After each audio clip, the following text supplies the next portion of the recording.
भजन करना, परिक्रमा करना, समय से उठना, समय, ये सब उत्साहहीन होते हैं। थोड़ा भी परिश्रम या मेहनत करने पर हांफने लगना, थक जाना, दैनिक दिनचर्या बिल्कुल ठीक ना होना, चित्त में बहुत सी कुचिंताएं बढ़ जाना, थोड़े से डर की बात आते ही हृदय में ऐसी धड़कन होने लगना, भयभीत होने जाना, थोड़ा सा दुख एक पहाड़ जैसा लगना, थोड़ा सा भय ऐसा लगना कि अब क्या क्या होगा, घबराहट पैदा हो जाना, बार बार भूख लगना, पर वो भूख पचाने वाली नहीं होती। वीर नाश करने वाले को बार बार खाने की इच्छा होती है क्योंकि उसका लीवर खराब हो रहा है। ये अच्छा लक्षण नहीं बार बार भूख लगना कि बहुत बढ़िया लीवर काम कर रहा है, नहीं, अंदर कब्ज बन रही है, लीवर डाउन हो रहा है और आपको बार बार भूख ले रही। ये झूठ में फंसाया जा रहा है, ये झूठी भूख है जो तुम्हारा रोगों का घर बनेगी। उसकी जठराग्नि मंद पड़ जाती है, भोजन ठीक से पचता नहीं, मलबद्धता हो जाती, कब्जियत हो जाती है, परिणाम में बवासीर आदि कई तरह के रोग प्रकट हो जाते हैं। या तो नींद नहीं आने लगेगी या फिर ऐसी आएगी कि घंटों, मतलब 8-10 घंटे सोए फिर भी उठे, फिर भी आलस्य, प्रमाद ये बना रहेगा। आंखों में हर समय भारीपन बना रहेगा, बिना किसी चेष्टा के रात्रि में स्वप्न दोष हो जाएगा, वीरपात हो जाएगा। ये उसके लक्षण है जो जानबूझकर ब्रह्मचर्य का नाश करता है। वीर का इतना पतला हो जाना कि लघुशंका के लिए जोर करने पर वीर निकल जाना बहुत बड़ी हानि है। नए नए बच्चों में जब उनसे प्रश्न करते हैं कि आपके दर्शन से ऐसा महसूस होता है आप कोई गलत चेष्टा करते हैं, तो कहते हैं अब नहीं करता, लेकिन पहले जब आपसे मिला नहीं था तब होती थी, लेकिन लक्षण तो अब भी प्रकट हो रहे हैं। तो कहते हैं वो स्वाभाविक वीरपात हो जाता है, स्वप्न दोष में भी और लघु शंका में भी। इसका कारण है आपने बहुत ही गलत आचरण किए हैं। ये जो हस्त मैथुन आदि क्रियाएं हैं, इनके द्वारा पूरा का पूरा आपका जीवन नष्ट हो जाता है। इसे खिलवाड़ मत समझो।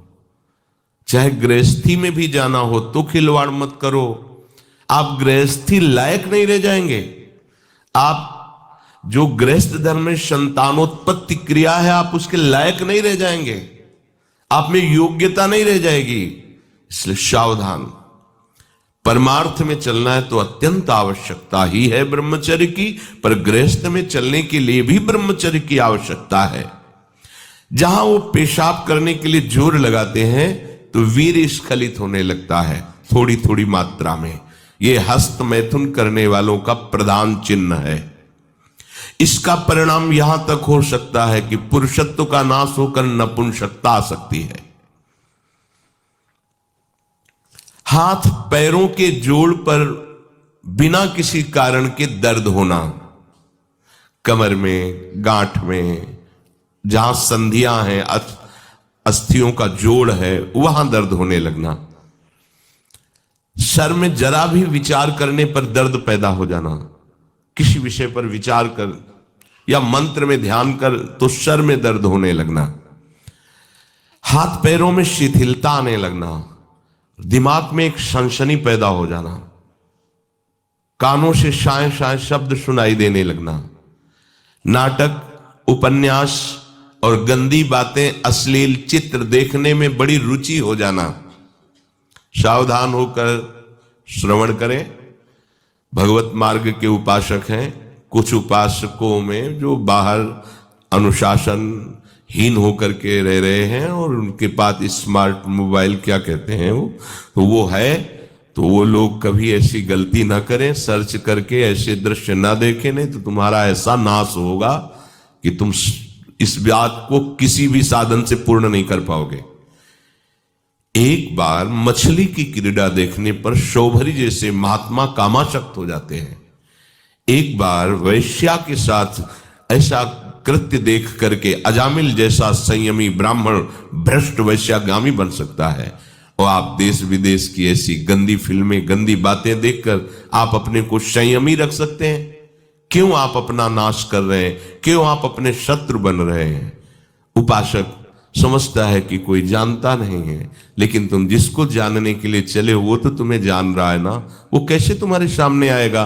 कैसे तुम्हारे मुख में नाम चलेगा? कैसे हृदय में भगवत प्राप्ति का उत्साह रह जाएगा यदि आप ऐसा? उपासक को नाटक, उपन्यास, सिनेमा, अश्लील चित्र, गंदी पिक्चरें बिल्कुल नहीं। क्यों अपना नाश कर रहे हो? पर उसको रुचि हो जाएगी, जो व्यभिचारी प्रवृत्ति से युक्त है उसको ये अच्छा लगेगा। बार बार पेशाब होने की इच्छा होना,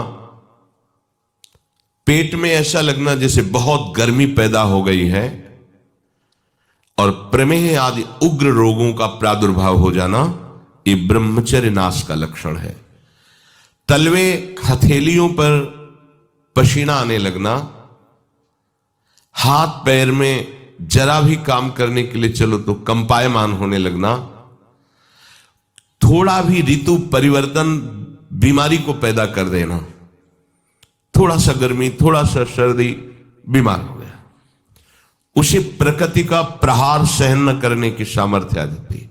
वो प्रकृति का प्रहार सहन नहीं कर सकता, ऐसी स्थिति हो जाती है। चेहरे पर मुहासे प्रकट हो जाना,